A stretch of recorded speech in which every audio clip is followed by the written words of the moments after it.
To be successful in life, we all require proper guidance. A child has no idea what is right and wrong. As a result, parents are always there to guide them. However, not every parent takes the same approach to life. Both rich and poor people have different perspectives that influence their children. Hello Brewers. Welcome back to another exciting video. Today, we will be looking at 20 lessons rich parents teach their kids that the poor don't. So here are 20 lessons that rich parents teach their children but poor people don't. Number 20. They teach them the functions of money. First and foremost, recognize that earning and keeping money is a skill set, not a matter of luck. It is something that can, and should, be learned. One of the most important ways to learn this is to be around people who already understand it. There is an osmosis effect that comes from having parents or being surrounded by those who do. Some of it will be absorbed by their descendants. Wealthy parents generally go to greater lengths to teach their children the value of money management and the exchange of value. Money management and wealth creation should be part of the regular conversation, rather than stressful debates about not having enough. Number 19. They talk about money. Rich people give money attention.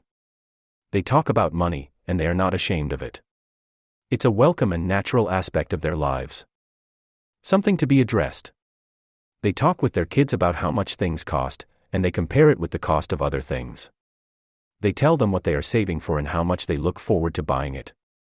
They tell them about earning money and investing money. It's not a taboo. Number 18. Understanding the distinction between a liability and an asset. An asset is something you can buy that will make you money, whereas a liability is something that will continue to cost you money. It has often been stated that the middle class purchases liabilities, the poor purchases stuff, and the wealthy purchases assets. This is an absolute truth. The truly wealthy spend their money on things that generate income, thereby increasing their wealth. Number 17. They teach them about abundance. Stop saying things like, "We can't afford that," or, "You're ruining me." You're probably thinking that because rich people have a lot of money, it's easy for them to avoid saying they can't afford something. But, admit it, you're telling your kids this even when it's not true, right? It's just something to say, like a pre-programmed response. Make it clear to them that money is not a finite resource. There is plenty of money, all you need to do is figure out how to make more of it. If you think of money as limited, you'll never feel comfortable earning a lot of it because you'll feel like you're stealing from someone else. Number 16.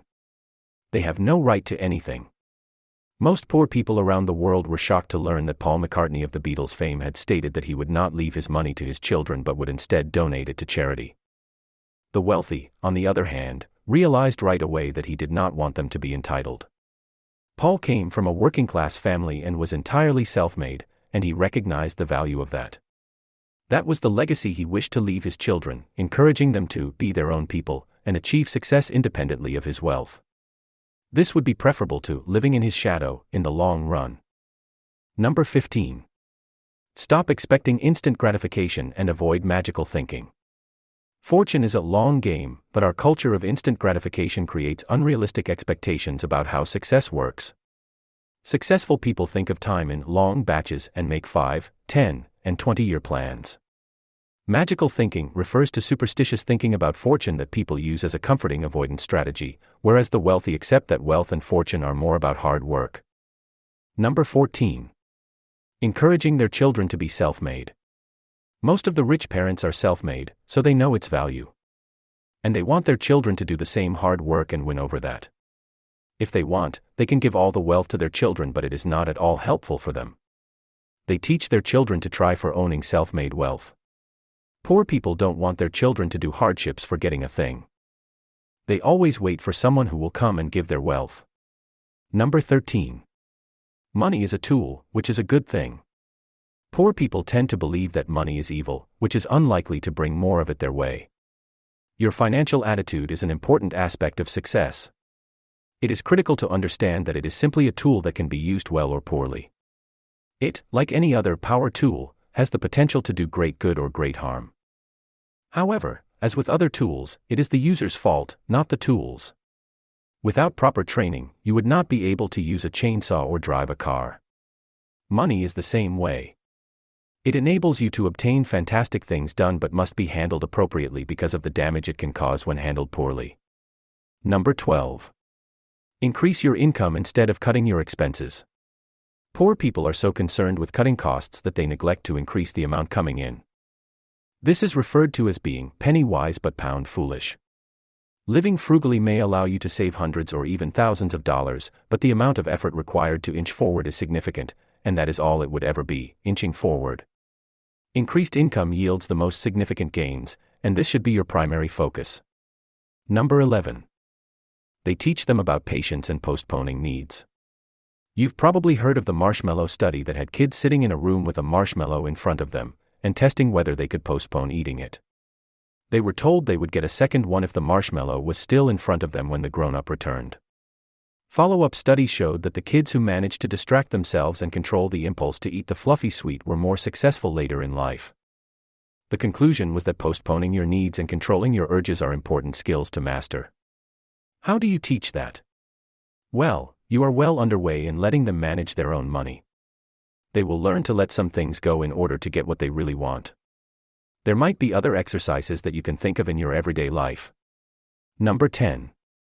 They teach them to be consistent. Success is the result of consistent action. I really got that the day my English teacher said that if I learned one new word every day, my vocabulary would increase with 365 new words in a year. 2 new words a day would be 730 in a year. 1 or 2 new words a day seemed like such a little effort, and the result after a year seemed enormous. I decided to learn 5 new words a day. I lived in Denmark at the time and wanted to move to Canada where my older sister lived.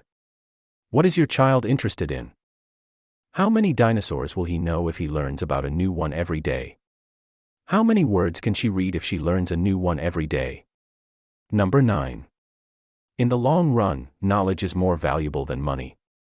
The wealthy understand the importance of investing in yourself, which means increasing your value to the world. Valuable people can add value to the lives of others, and this is the true key to earning more. Your most valuable asset should be you. Number 8. Solving every ensuing problem. Most people have a common tendency to overlook the problems in life, so do you think is it right?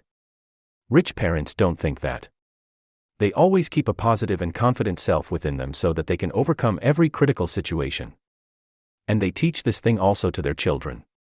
But poor people mostly get afraid of difficult situations and try to overlook that. They teach their children also to ignore the problems. But it is not at all fruitful for their future. Number 7. Instead of working for money, make money work for you. This is one of the pillars of wealth creation. Poor people exchange their time for money, which they then spend. You can only get so far by exchanging your time for money, and the real way to advance is to put the money you've earned to work, so that it generates revenue after you've stopped working. When you have enough assets working for you, you can stop working and still bring in enough residual income to maintain or even grow your financial position.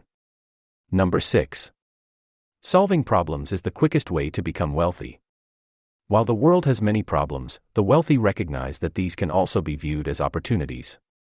People will pay you to solve their problems, so if you want to get rich, focus on solving the most difficult problem for others. The more you can earn, the bigger the problem you can solve and the more value you can provide. Number 5. Not to waste time on activities that aren't profitable in the real world. This is about the distinction between indulging in your fantasy of what you want to be or do and adding value to the lives of others. Telling yourself that no one cares is a great exercise. That is correct.